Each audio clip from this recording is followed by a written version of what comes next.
정치인들이 싸울 때는 다 까닭이 있어요. 경위가 있고 이유가 있고 배경이 있거든요. 그럼 그거를 일목요연하게 나눠가지고 설명을 해주고 각 당의 입장은 이렇다라는 거를 알기 쉽게 설명을 해줌으로써 일반 국민들이 그걸 보면서 판단을 할 수 있게 해줘야 되는데 그게 다 실종돼 버렸어요. 그러니까 싸움만 났고 정치는 활극이 돼 버렸어.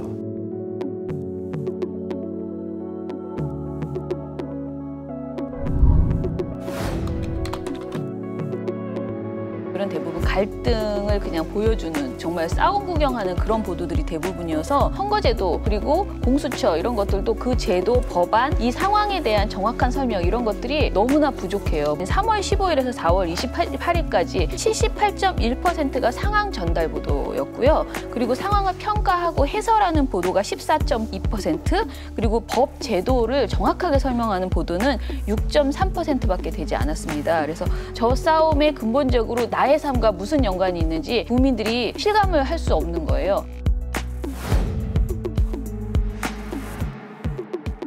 사실 연동형 비례대표제를 포함해서 논의하자라는 합의가 지난 12월에 있었던 거예요. 근데 지금까지 4월 다 지나가는 동안 아무것도 안 하고 있었던 거잖아요. 그 전까지는 뭐냐면 특위를 만들자라고 해놓고 자기들이 누구를 특위위원으로 할지에 대한 리스트조차 안 냈단 말이에요. 특위에 참여하고 나서 아무 얘기도 안 하거나 자기 당대표 뽑는다고 아무런 일도 안 하는 그런 방식으로 위제를 올리지 않게 상당한 지연을 했고, 그 반년이 어떤 의미를 가지고 있느냐에 대해서도 전 짚어줘야 된다고 생각해요.